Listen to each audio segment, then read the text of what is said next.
اور نئی اسمبلی کا یہ نیا سفر شروع ہوا ہے. کل ہم سب نے حلف دیا ہے.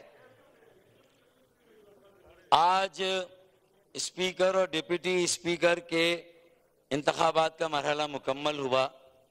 میں اپنی پارٹی کے کنوینر اور سربراہ جناب ڈاکٹر خالد مقبول صدیقی صاحب اور اپنے تمام اراکین اور پارٹی کی جانب سے جناب ایاز صادق صاحب کو اسپیکر قومی اسمبلی منتخب ہونے پر اور محترم جناب غلام مصطفیٰ شاہ صاحب آپ کو ڈیپٹی اسپیکر منتخب ہونے پر دل کی گہرائی سے مبارکباد پیش کرتا ہوں.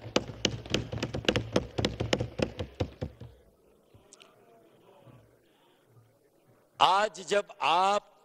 کامیاب ہوئے اور آپ کے ساتھ اور آپ کا تعلق پاکستان پیپلز پارٹی سے اور آپ کے ساتھ ایاز صادق صاحب اسپیکر کے عہدے کے لیے منتخب ہوئے اور آپ یہ دو بڑی پارٹیاں ہیں جنہوں نے قومی اسمبلی کو چلانے کی ذمہ داریاں اٹھائی ہیں،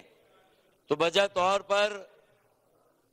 دیگر جماعتیں اور ان کے نمائندے جو یہاں تشریف رکھتے ہیں وہ یہ آپ سے امید کرتے ہیں کہ آپ آئین کی بالادستی کو بھی قائم کریں گے اور جو پارلیمانی آداب ہیں ان کے مطابق تمام جو یہاں نمائندہ جماعتیں ہیں انہیں اپنے اظہار خیال کا بھرپور موقع دیں گے. بجا طور پر یہی توقع آپ سے کی جانی چاہیے اور کی جا سکتی ہے. بہت مشکل حالات میں آپ نے یہ مناصب سنبھالے ہیں. یہ خاردار راستے ہیں، کانٹوں کی سیج ہے اور اس میں بڑی متانت کے ساتھ بڑی سیاسی بردباری کا اور دانش مندی کا مظاہرہ کر کے آپ کو یہ ہاؤس چلانا ہے. صحیح یا غلط جو کل سے یہاں ماحول مجھے نظر آ رہا ہے وہ بہت زیادہ پولرائزیشن کی نشاندہی کر رہا ہے. مجھے امید ہے کہ ابھی باقاعدہ اس ہاؤس نے یہ تقسیم نہیں کی کہ ٹریجری بینچز پہ کون ہے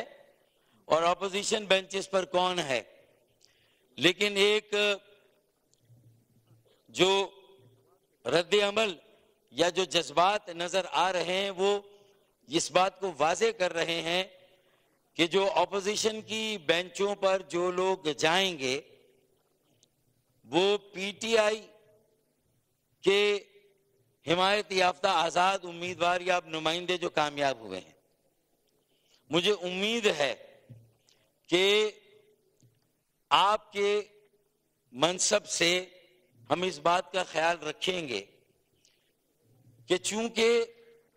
ہم سنگین معاشی بحران میں مبتلا ہیں، غربت، بے روزگاری اور مہنگائی اس وقت ہر شہری کا سب سے بڑا مسئلہ ہے. میں عوام کی بات کر رہا ہوں، خواص کی بات نہیں کر رہا. لہذا قوم کو اس معاشی بحران سے نکالنے کے لیے جس سیاسی استحکام کی ضرورت ہے اور جمہوری عمل کو آگے بڑھانے کی ضرورت ہے، اور جو بھی بڑی نمائندہ جماعتیں ہیں جس میں پی ایم ایل این ہے، پیپلز پارٹی ہے اور پی ٹی آئی کے جو نامزد اور حمایت یافتہ آزاد نمائندے ہیں، میں آپ تینوں سے یہ ایکسپیکٹ کرتا ہوں کہ ملک کو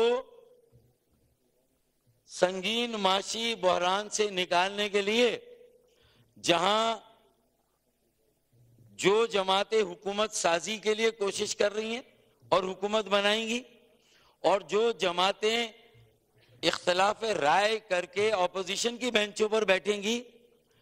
تو یہ میرا فرض ہے، میں چھٹی مرتبہ اس قومی اسمبلی کا رکن بنا ہوں اور آج یہ دوسرا دن ہے ہمارے اجلاس کا، اور الزام تراشی اور جوابی الزام کا سلسلہ پہلے روز سے شروع ہو گیا۔ کیا صحیح ہے کیا غلط، شاید یہ آئندہ 5 سالوں میں بھی ہم طے نہیں کر سکیں گے، کیونکہ میں اپنے کچھ دوستوں کو اپنا یہ شعر اور اپنی یہ نصیحت یاد دلاؤں جب ہم بھی اسی طرح کی صورتحال سے دوچار تھے، جس سے آج میرے دائیں جانب بیٹھے ہوئے میرے بہت سارے ساتھی خود کو جن مشکلات کا شکار سمجھتے ہیں، تو میں انہیں اور ان کے سربراہ کو بھی یہ کہتا تھا کہ میں آج زد پہ اگر ہوں تو خوش گمان نہ ہو، میں آج زد پہ اگر ہوں تو خوش گمان نہ ہو، چراغ سب کے بجھیں گے ہوا کسی کی نہیں۔ تو یہ، اور پھر ہمیں اپنی تنظیمی کمزوریوں پر بھی نظر رکھنی چاہیے کہ ہوا کے دوش پر رکھے ہوئے چراغ ہیں ہم، جو بجھ گئے تو ہوا سے شکایتیں کیسی۔ تو بہت ساری باتیں ایسی ہیں جس میں سول سرچنگ کی بھی ضرورت ہے۔ بہت آسان ہوتا ہے خود کو 100% صحیح سمجھنا اور دوسرے کو 100% غلط سمجھنا۔ میں جن دوستوں سے مخاطب ہو کر آپ کے ذریعے سے بات کر رہا ہوں، تو مجھے اپنے دانا دوست کے طور پر لیں۔ دانا دشمن ہوتا ہے اور نادان دوست ہوتا ہے، لیکن میں دانا دوست بن کر اپنے تجربوں کی روشنی میں، اور جس طرح مسلسل اس پارلیمان میں وقت ضائع ہوتا ہے، الزام جوابی الزام، الزام جوابی الزام، تو میں صرف یہ کہہ رہا ہوں کہ کیا آج ہم اس پارلیمان کو آگے چلانے کے لیے کوئی راستہ نکال سکتے ہیں؟ کیا اسپیکر اور ڈپٹی اسپیکر کے ساتھ بیٹھ کر ہم کچھ لائے عمل، کچھ ضابطہ طے کر سکتے ہیں؟ ہم اپنا احتجاج کریں، بھرپور کریں، نعرے لگائیں، سب کچھ کریں، لیکن کیا اور جو الزامات ہیں اس پر کھڑے رہیں؟ ہائی کورٹ سے اگر پٹیشن مسترد ہو گئی ہے، الیکشن کمیشن سے مسترد ہو گئی ہے، تو ٹریبیونل میں جا کر ظاہر ہے کہ جو ہمارے پاس آپشنز اویلیبل ہیں انہی کو ایگزاسٹ کرنا ہے۔ ان آپشنز کے علاوہ ہمارے پاس کوئی اور آپشن نہیں ہے۔ ہم پاکستان سے باہر نہیں دیکھ سکتے، ہمیں پاکستان کے اندر ہی دیکھ کر ان مسائل کا حل نکالنا ہوگا۔ تو میری گفتگو کا ایک پہلو تو یہ تھا۔ دوسرا، جب آج آپ کامیاب ہوئے، ایک تاریخ رقم ہوئی ہے، تو میں آپ کو یہ بتاؤں کہ ہم نے اسی پارلیمان ہاؤس میں جو سینٹ کے ساتھ ایک کمیٹی کا روم ہے، کمیٹی روم نمبر 2 میں، جہاں دھول اڑ رہی ہے، ڈسٹ بیٹھ نہیں رہی، لوگوں کو سمجھ نہیں آ رہا کون صحیح ہے کون غلط، 25 کروڑ عوام اور ہمارا سب کا ووٹ بینک کنفیوز ہوگا، تو ہم کوئی ایسی تدابیر بھی کریں کہ اپنے انتہائی اختلاف کے باوجود کیا جو ہمیں یہ موقع ملا ہے، کیا ہم کوئی ایسا کام کر سکتے؟ دیکھیں، نوٹ کریں کہ جو انتخابی اصلاحات میں جو کچھ رہ گیا، آج جس سچویشن کا سامنا میرے دوستوں کو، بھائیوں کو ہے، تو اس کا مطلب ہے کہ جو الیکشن ریفارمز میں ہم سب نے مل کر الیکشن ایکٹ 2017 پاس کیا، اس کے تحت قواعد اور ضوابط بھی ہم نے پاس کیے، لیکن اس کے باوجود بھی اگر آج یہی صورتحال ہے، تو ہمارے ملک میں اگر کوئی فنڈامنٹل رانگ ہے یا کہیں کوئی روٹ کاز ہے، تو اس کو ایڈریس کرنے کے لیے کیا کوئی قومی اتفاق رائے انتخابات سے پہلے تمام سیاسی جماعتیں اگر آج طے کریں کہ یہ رولا ہمیشہ پڑتا ہے، حکومت بنتی ہے، شروع ہوتی ہے اور کہیں نہ کہیں وہ جمود کا شکار ہو جاتی ہے، قومی اسمبلی آتی ہے اور قائم ہوتی ہے، حلف لیتے ہیں، پھر جمود کا شکار ہو جاتی ہے۔ تو میں یہ توجہ دلا رہا ہوں کہ کیا ہم وہی تاریخ دہرائیں گے جو 75 سالوں سے اس ملک میں ہو رہا ہے، یا ہم ان ساری بنیادی خرابیوں کا بھی مل جل کر کہیں پر کوئی توڑ کریں گے؟ سب کی اپنی اپنی باریاں آتی ہیں، اقتدار میں آنے کی بھی باریاں آتی ہیں، اور پھر مشکل ترین اپوزیشن میں جانے کی بھی باریاں آتی ہیں. سب نے اس طرح کی صورتحال کا سامنا کیا ہے. ایسا نہیں ہے کہ آج کسی پر یہ برا مشکل وقت ہے وہ یہ کہہ رہا ہے، اس کا دعویٰ ہے. تو میرا یہ کہنا ہے کہ 60 سالوں تک یہ ملک مضبوط مرکز کی ٹرک کی بتی کے پیچھے لگا رہا. تو مضبوط مرکز، مضبوط پاکستان کی ضمانت ثابت نہیں ہوا تو قوم پرستوں کی آواز کو سن کر 18ویں ترمیم ہوئی، مضبوط صوبے بنے، لیکن 15 سالوں سے پھر ایک ٹرک کی بتی کے پیچھے لگ گئے اور 15 سالوں سے پاکستان کے حالات تبدیل نہیں ہوئے. آج ہم نے پاکستان کے ایک بڑی سیاسی جماعت کے ساتھ ایم کیو ایم پاکستان اور پی ایم ایل این نے ایک مفاہمتی یادداشت پر دستخط کیے، اور میں سب کی توجہ چاہتا ہوں کہ یہ